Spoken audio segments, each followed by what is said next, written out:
Paper 124. The later childhood of Jesus. Although Jesus might have enjoyed a better opportunity for schooling at Alexandria than in Galilee, he could not have had such a splendid environment for working out his own life problems with a minimum of educational guidance, at the same time enjoying the great advantage of constantly contacting with such a large number of all classes of men and women hailing from every part of the civilized world.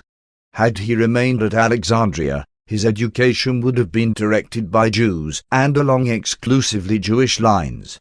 At Nazareth he secured an education and received a training which more acceptably prepared him to understand the Gentiles, and which gave him a better and more balanced idea of the relative merits of the Eastern, or Babylonian, and the Western, or Hellenic, views of Hebrew theology. 1. Jesus' 9th year, Anno Domini 3. Though it could hardly be said that Jesus was ever seriously ill, he did have some of the minor ailments of childhood this year, along with his brothers and baby sister. School went on and he was still a favored pupil, having 1 week each month at liberty, and he continued to divide his time about equally between trips to neighboring cities with his father, sojourns on his uncle's farm south of Nazareth, and fishing excursions out from Magdala.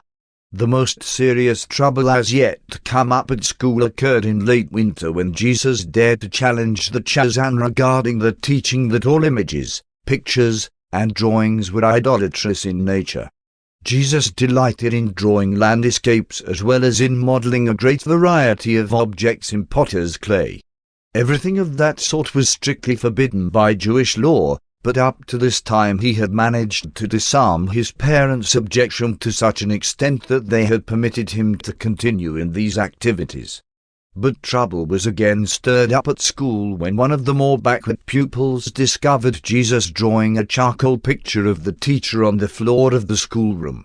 There it was, plain as day, and many of the elders had viewed it before the committee went to call on Joseph to demand that something be done to suppress the lawlessness of his eldest son. And though this was not the first time complaints had come to Joseph and Mary about the doings of their versatile and aggressive child, this was the most serious of all the accusations which had thus far been lodged against him. Jesus listened to the indictment of his artistic efforts for some time, being seated on a large stone just outside the back door. He resented their blaming his father for his alleged misdeeds, so in he marched, fearlessly confronting his accusers. The elders were thrown into confusion. Some were inclined to view the episode humorously, while one or two seemed to think the boy was sacrilegious if not blasphemous. Joseph was nonplussed, Mary indignant, but Jesus insisted on being heard. He had his say, courageously defended his viewpoint, and with consummate self-control announced that he would abide by the decision of his father in this as in all other matters controversial. And the committee of elders departed in silence. Mary endeavored to influence Joseph to permit Jesus to model in clay at home, provided he promised not to carry on any of these questionable activities at school. But Joseph felt impelled to rule that the rabbinical interpretation of the second commandment should prevail. And so Jesus no more drew or modeled the likeness of anything from that day as long as he lived in his father's house. But he was unconvinced of the wrong of what he had done, and to give up such a favorite pastime constituted one of the great trials of his young life. In the latter part of June, Jesus, in company with his father, first climbed to the summit of Mount Tabor. It was a clear day and the view was superb. It seemed to this 9-year-old lad that he had really gazed upon the entire world excepting India, Africa, and Rome. Jesus' second sister, Martha, was born Thursday night, September the 13th. 3 weeks after the coming of Martha, Joseph, who was home for a while, started the building of an addition to their house, a combined workshop and bedroom. A small workbench was built for Jesus, and for the first time he possessed tools of his own. At odd times for many years he worked at this bench and became highly expert in the making of yokes. This winter and the next were the coldest in Nazareth for many decades. Jesus had seen snow on the mountains, and several times it had fallen in Nazareth, remaining underground only a short time. But not until this winter had he seen ice. The fact that water could be had as a solid, a liquid, and a vapor, he had long pondered over the escaping steam from the boiling pots, caused the lad to think a great deal about the physical world and its constitution. And yet the personality embodied in this growing youth was all this while the actual creator and organizer of all these things throughout a far-flung universe. The climate of Nazareth was not severe. January was the coldest month, the temperature averaging around 50 degrees F during July and August. The hottest months, the temperature would vary from 75 degrees to 90 degrees F from the mountains to the Jordan and the Dead Sea Valley. The climate of Palestine ranged from the frigid to the torrid. And so, in a way, the Jews were prepared to live in about any and all of the world's varying climates. Even during the warmest summer months a cool sea breeze usually blew from the west from 10 a.m. until about 10 p.m., but every now and then terrific hot winds from the eastern desert would blow across all Palestine. These hot blasts usually came in February and March, near the end of the rainy season. In those days the rain fell in refreshing showers from November to April, but it did not rain steadily. There were only 2 seasons in Palestine, summer and winter, the dry and rainy seasons. In January the flowers began to bloom, and by the end of April the whole land was one vast flower garden. In May of this year, on his uncle's farm, Jesus for the first time helped with the harvest of the grain. Before he was 13, he had managed to find out something about practically everything that men and women worked at around Nazareth except metalworking, and he spent several months in a smith's shop when older, after the death of his father. When work and caravan travel were slack, Jesus made many trips with his father on pleasure or business to nearby Cana, Ender, and Nain.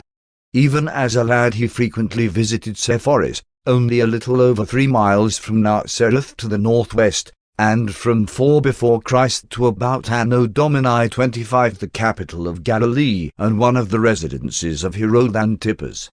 Jesus continued to grow physically, intellectually, socially, and spiritually.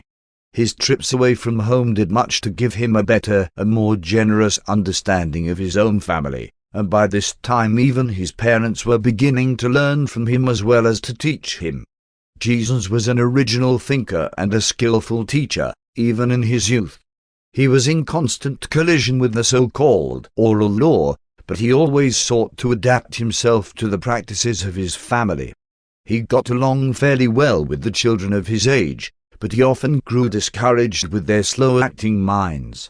Before he was 10 years old, he had become the leader of a group of 7 lads who formed themselves into a society for promoting the acquirements of manhood, physical, intellectual, and religious. Among these boys Jesus succeeded in introducing many new games and various improved methods of physical recreation. 2. The 10th year, Anno Domini 4, it was the 5th of July, the first Sabbath of the month, when Jesus, while strolling through the countryside with his father, first gave expression to feelings and ideas which indicated that he was becoming self-conscious of the unusual nature of his life mission. Joseph listened attentively to the momentous words of his son but made few comments. He volunteered no information. The next day Jesus had a similar but longer talk with his mother. Mary likewise listened to the pronouncements of the lad, but neither did she volunteer any information. It was almost 2 years before Jesus again spoke to his parents concerning this increasing revelation within his own consciousness regarding the nature of his personality and the character of his mission on earth. He entered the advanced school of the synagogue in August. At school he was constantly creating trouble by the questions he persisted in asking. Increasingly he kept all Nazareth in more or less of a hubbub. His parents were loath to forbid his asking these disquieting questions, and his chief teacher was greatly intrigued by the lad's curiosity, insight, and hunger for knowledge. Jesus' playmates saw nothing supernatural in his conduct. In most ways he was altogether like themselves. His interest in study was somewhat above the average, but not wholly unusual. He did ask more questions at school than others in his class. Perhaps his most unusual and outstanding trait was his unwillingness to fight for his rights. Since he was such a well-developed lad for his age, it seemed strange to his playfellows that he was disinclined to defend himself even from injustice or when subjected to personal abuse. As it happened, he did not suffer much on account of this trait, because of the friendship of Jacob, a neighbor boy, who was 1 year older. He was the son of the stonemason, a business associate of Joseph. Jacob was a great admirer of Jesus and made it his business to see that no one was permitted to impose upon Jesus because of his aversion to physical combat.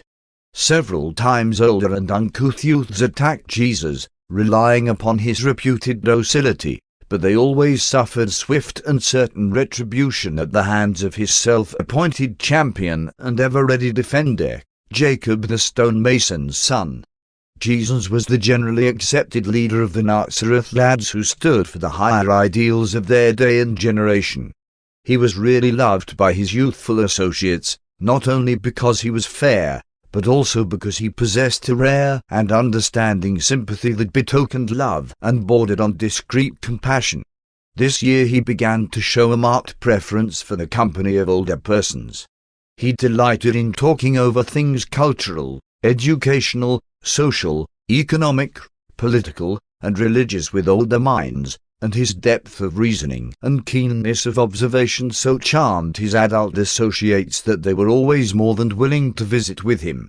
Until he became responsible for the support of the home, his parents were constantly seeking to influence him to associate with those of his own age, or more near to his age, rather than with older and better informed individuals for whom he evinced such a preference. Late this year he had a fishing experience of 2 months with his uncle on the Sea of Galilee, and he was very successful. Before attaining manhood, he had become an expert fisherman. His physical development continued. He was an advanced and privileged pupil at school. He got along fairly well at home with his younger brothers and sisters, having the advantage of being 3½ years older than the oldest of the other children. He was well thought of in Nazareth except by the parents of some of the duller children, who often spoke of Jesus as being too pert, as lacking in proper humility and youthful reserve. He manifested the growing tendency to direct the play activities of his youthful associates into more serious and thoughtful channels. He was a born teacher and simply could not refrain from so functioning, even when supposedly engaged in play. Joseph early began to instruct Jesus in the diverse means of gaining a livelihood, explaining the advantages of agriculture over industry and trade. Galilee was a more beautiful and prosperous district than Judah, and it cost only about 1/4 as much to live there as in Jerusalem and Judah. It was a province of agricultural villages and thriving industrial cities, containing more than 200 towns of over 5,000 population and 30 of over 15,000. When on his first trip with his father to observe the fishing industry on the Lake of Galilee, Jesus had just about made up his mind to become a fisherman. But close association with his father's vocation later on influenced him to become a carpenter, while still later a combination of influences led him to the final choice of becoming a religious teacher of a new order. 3. The 11th year, Anno Domini 5. Throughout this year the lad continued to make trips away from home with his father, but he also frequently visited his uncle's farm and occasionally went over to Magdala to engage in fishing with the uncle who made his headquarters near that city. Joseph and Mary were often tempted to show some special favoritism for Jesus or otherwise to betray their knowledge that he was a child of promise, a son of destiny. But both of his parents were extraordinarily wise and sagacious in all these matters. The few times they did in any manner exhibit any preference for him, even in the slightest degree, the lad was quick to refuse all such special consideration. Jesus spent considerable time at the caravan supply shop, and by conversing with the travelers from all parts of the world, he acquired a store of information about international affairs that was amazing, considering his age. This was the last year in which he enjoyed much free play and youthful joyousness. From this time on, difficulties and responsibilities rapidly multiplied in the life of this youth. On Wednesday evening, June the 24th, Anno Domini 5, Jude was born. Complications attended the birth of this, the seventh child. Mary was so very ill for several weeks that Joseph remained at home. Jesus was very much occupied with errands for his father and with many duties occasioned by his mother's serious illness. Never again did this youth find it possible to return to the childlike attitude of his earlier years. From the time of his mother's illness, just before he was 11 years old, he was compelled to assume the responsibilities of the firstborn son, and to do all this 1 or 2 full years before these burdens should normally have fallen on his shoulders. The Chazan spent one evening each week with Jesus, helping him to master the Hebrew Scriptures. He was greatly interested in the progress of his promising pupil, therefore was he willing to assist him in many ways. This Jewish pedagogue exerted a great influence upon this growing mind, but he was never able to comprehend why Jesus was so indifferent to all his suggestions regarding the prospects of going to Jerusalem to continue his education under the learned rabbis. About the middle of May, the lad accompanied his father on a business trip to Scythopolis, the chief Greek city of the Decapolis, the ancient Hebrew city of Bethshean. On the way, Joseph recounted much of the olden history of King Saul, the Philistines, and the subsequent events of Israel's turbulent history. Jesus was tremendously impressed with the clean appearance and well-ordered arrangement of this so-called heathen city. He marveled at the open-air theater and admired the beautiful marble temple dedicated to the worship of the heathen gods.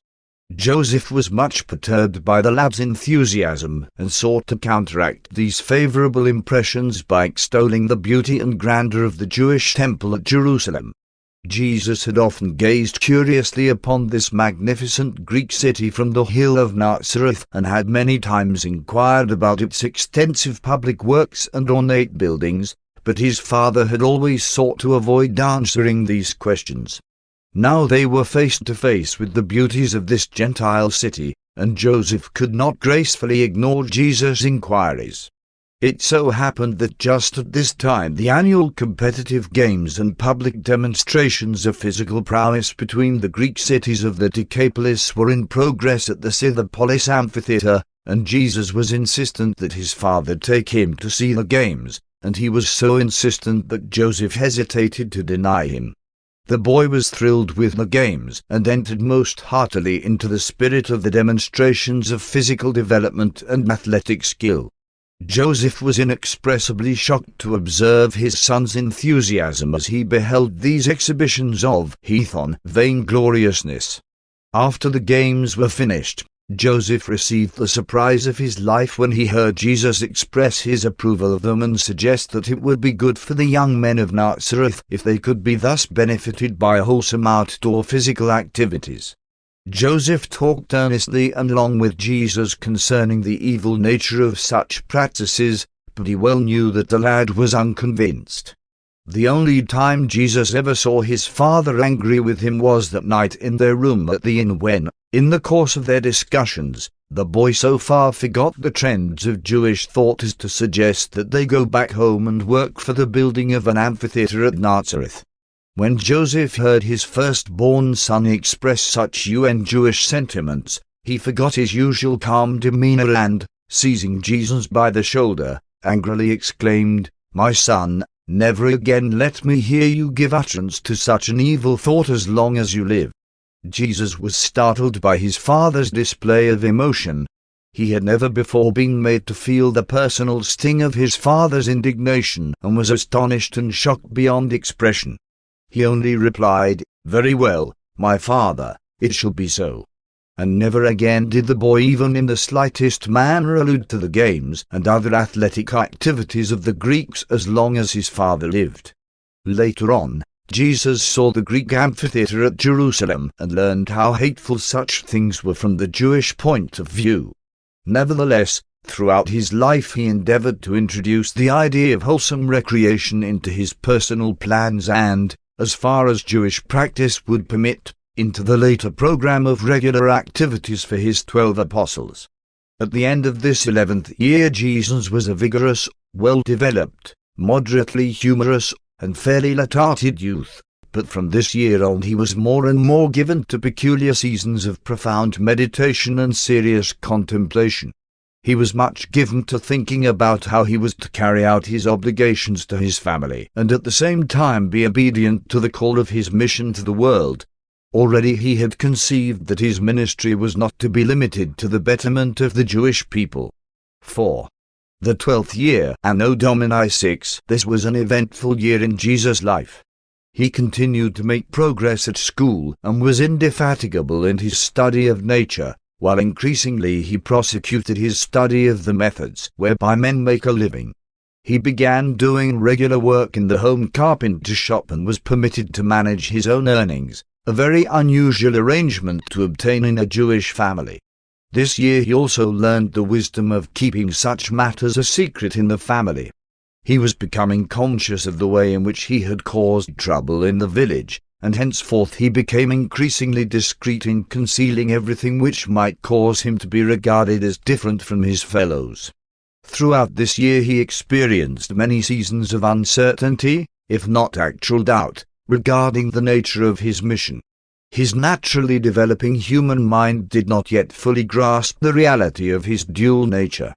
The fact that he had a single personality rendered it difficult for his consciousness to recognize the double origin of those factors which compose the nature associated with that selfsome personality. From this time on he became more successful in getting along with his brothers and sisters. He was increasingly tactful, always compassionate and considerate of their welfare and happiness, and enjoyed good relations with them up to the beginning of his public ministry. To be more explicit, he got along with James, Miriam, and the 2 younger, as yet unborn, children, Amos and Ruth, most excellently. He always got along with Martha fairly well. What trouble he had at home largely arose out of friction with Joseph and Jude, particularly the latter. It was a trying experience for Joseph and Mary to undertake the rearing of this unprecedented combination of divinity and humanity, and they deserve great credit for so faithfully and successfully discharging their parental responsibilities. Increasingly Jesus' parents realized that there was something superhuman resident within this eldest son, but they never even faintly dreamed that this son of promise was indeed and in truth the actual creator of this local universe of things and beings. Joseph and Mary lived and died without ever learning that their son Jesus really was the universe creator incarnate in mortal flesh. This year Jesus paid more attention than ever to music, and he continued to teach the home school for his brothers and sisters. It was at about this time that the lad became keenly conscious of the difference between the viewpoints of Joseph and Mary regarding the nature of his mission. He pondered much over his parents' differing opinions, often hearing their discussions when they thought he was sound asleep. More and more he inclined to the view of his father, so that his mother was destined to be hurt by the realization that her son was gradually rejecting her guidance in matters having to do with his life career. And, as the years passed, this breach of understanding widened. Less and less did Mary comprehend the significance of Jesus' mission, and increasingly was this good mother hurt by the failure of her favorite son to fulfill her fond expectations. Joseph entertained a growing belief in the spiritual nature of Jesus' mission. And but for other and more important reasons it does seem unfortunate that he could not have lived to see the fulfillment of his concept of Jesus' bestowal on earth. During his last year at school, when he was 12 years old, Jesus remonstrated with his father about the Jewish custom of touching the bit of parchment nailed upon the doorpost each time on going into, or coming out of, the house, and then kissing the finger that touched the parchment. As a part of this ritual it was customary to say, "The Lord shall preserve our going out and our coming in, from this time forth and even forevermore." Joseph and Mary had repeatedly instructed Jesus as to the reasons for not making images or drawing pictures, explaining that such creations might be used for idolatrous purposes. Though Jesus failed fully to grasp their prescriptions against images and pictures, he possessed a high concept of consistency and therefore pointed out to his father the essentially idolatrous nature of this habitual obeisance to the doorpost parchment. And Joseph removed the parchment after Jesus had thus remonstrated with him. As time passed, Jesus did much to modify their practice of religious forms, such as the family prayers and other customs. And it was possible to do many such things at Nazareth, for its synagogue was under the influence of a liberal school of rabbis, exemplified by the renowned Nazareth teacher, Jose. Throughout this and the 2 following years Jesus suffered great mental distress as the result of his constant effort to adjust his personal views of religious practices and social amenities to the established beliefs of his parents. He was distraught by the conflict between the urge to be loyal to his own convictions and the conscientious admonition of dutiful submission to his parents. His supreme conflict was between 2 great commands which were uppermost in his youthful mind. The one was, be loyal to the dictates of your highest convictions of truth and righteousness. The other was, honor your father and mother, for they have given you life and the nurture thereof. However, he never shirked the responsibility of making the necessary daily adjustments between these realms of loyalty to one's personal convictions and duty toward one's family, and he achieved the satisfaction of effecting an increasingly harmonious blending of personal convictions and family obligations into a masterful concept of group solidarity based upon loyalty, fairness, tolerance, and love. 5. His 13th year, Anno Domini 7. In this year the lad of Nazareth passed from boyhood to the beginning of young manhood. His voice began to change, and other features of mind and body gave evidence of the oncoming status of manhood. On Sunday night, January the 9th, Anno Domini 7, his baby brother, Amos, was born. Jude was not yet 2 years of age, and the baby sister, Ruth, was yet to come.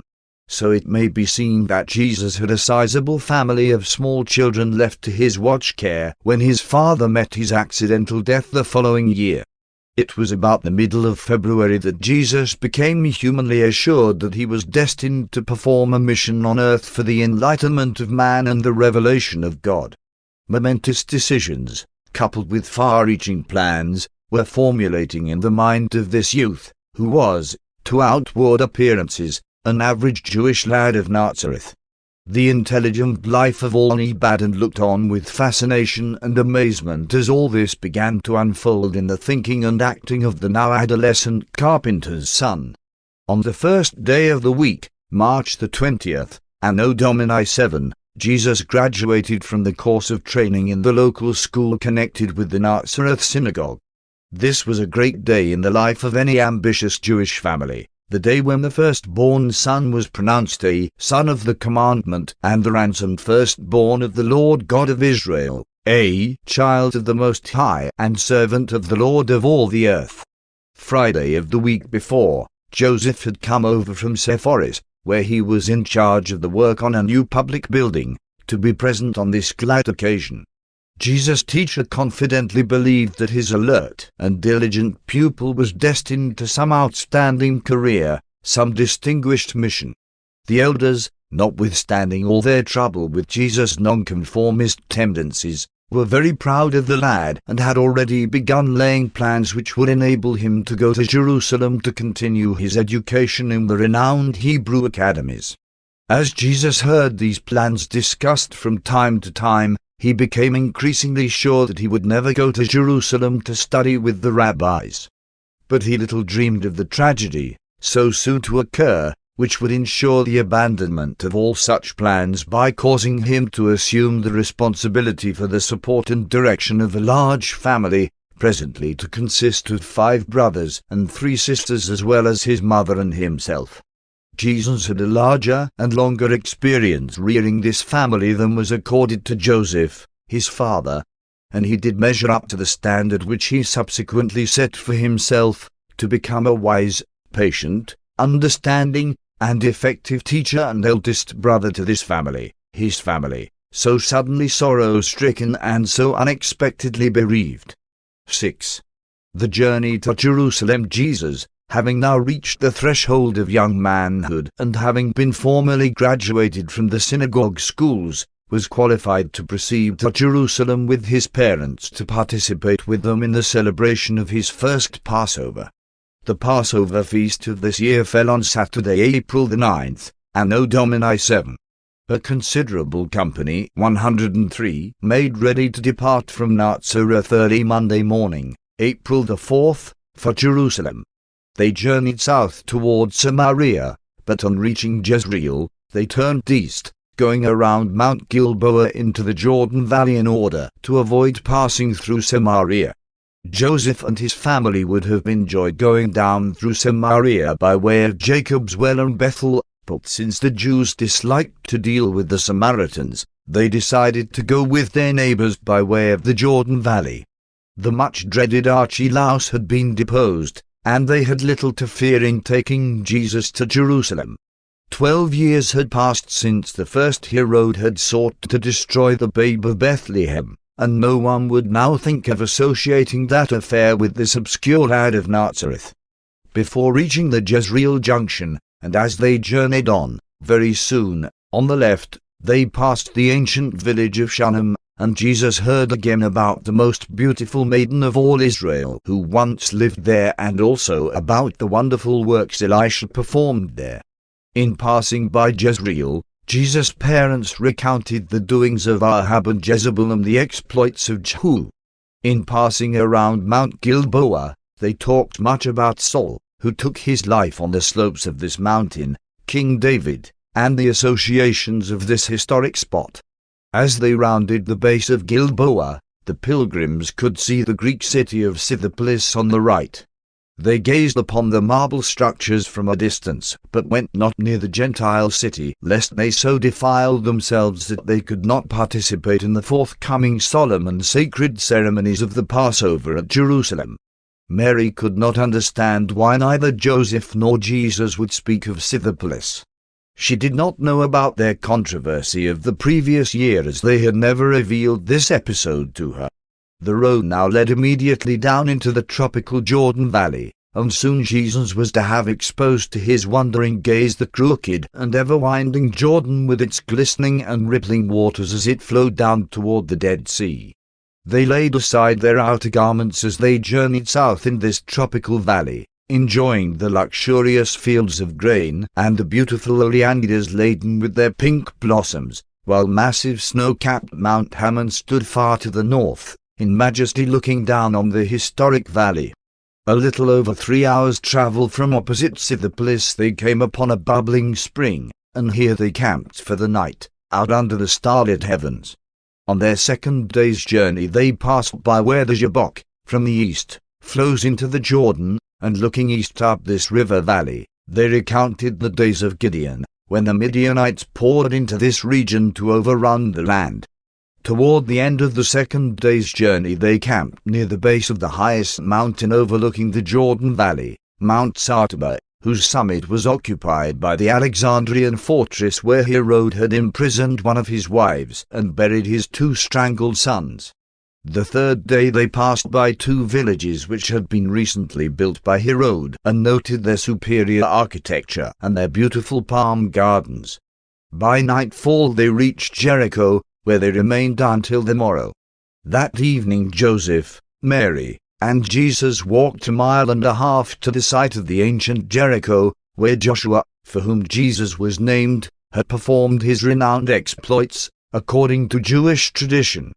By the 4th and last day's journey the road was a continuous procession of pilgrims. They now began to climb the hills leading up to Jerusalem. As they neared the top, they could look across the Jordan to the mountains beyond and south over the sluggish waters of the Dead Sea. About halfway up to Jerusalem, Jesus gained his first view of the Mount of Olives, the region to be so much a part of his subsequent life, and Joseph pointed out to him that the holy city lay just beyond this ridge, and the lad's heart beat fast with joyous anticipation of soon beholding the city and house of his heavenly Father. On the eastern slopes of Olivet they paused for rest in the borders of a little village called Bethany. the hospitable villagers poured forth to minister to the pilgrims, and it happened that Joseph and his family had stopped near the house of one Simon, who had 3 children about the same age as Jesus, Mary, Martha, and Lazarus. They invited the Nazareth family in for refreshment, and a lifelong friendship sprang up between the 2 families. Many times afterward, in his eventful life, Jesus stopped in this home. They pressed on, soon standing on the brink of Olivet, and Jesus saw for the first time in his memory the holy city, the pretentious palaces, and the inspiring temple of his Father. At no time in his life did Jesus ever experience such a purely human thrill as that which at this time so completely enthralled him as he stood there on this April afternoon on the Mount of Olives, drinking at his first view of Jerusalem. And in after years, on this same spot he stood and wept over the city which was about to reject another prophet, the last and the greatest of her heavenly teachers. But they hurried on to Jerusalem. It was now Thursday afternoon.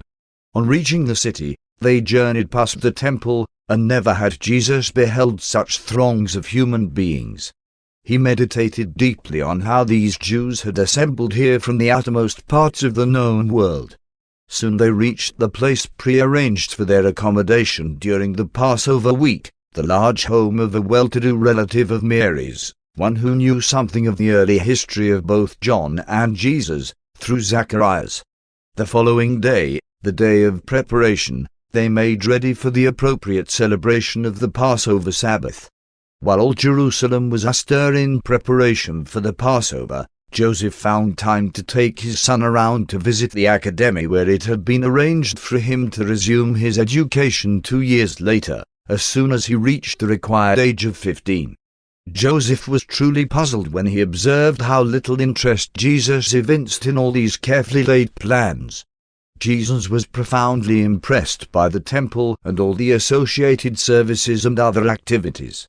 For the first time since he was 4 years old, he was too much preoccupied with his own meditations to ask many questions. He did, however, ask his father several embarrassing questions, as he had on previous occasions, as to why the Heavenly Father required the slaughter of so many innocent and helpless animals.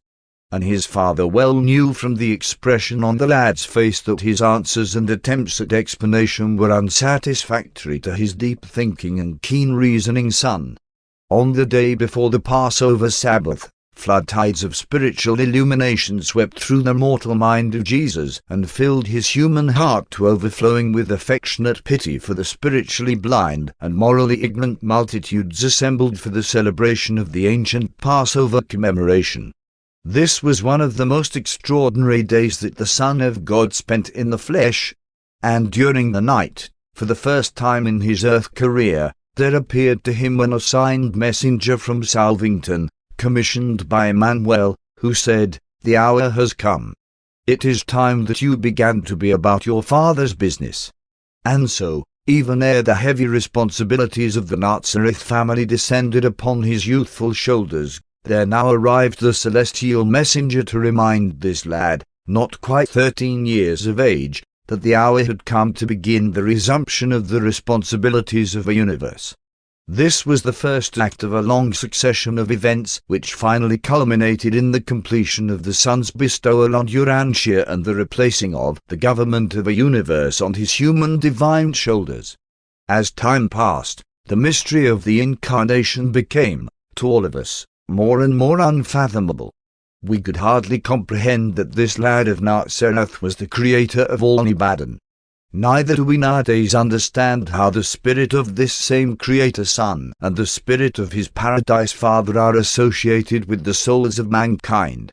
With the passing of time, we could see that his human mind was increasingly discerning that, while he lived his life in the flesh, in spirit on his shoulders rested the responsibility of a universe. Thus ends the career of the Nazareth lad, and begins the narrative of that adolescent youth, the increasingly self-conscious divine human, who now begins the contemplation of his world career as he strives to integrate his expanding life purpose with the desires of his parents and his obligations to his family and the society of his day and age.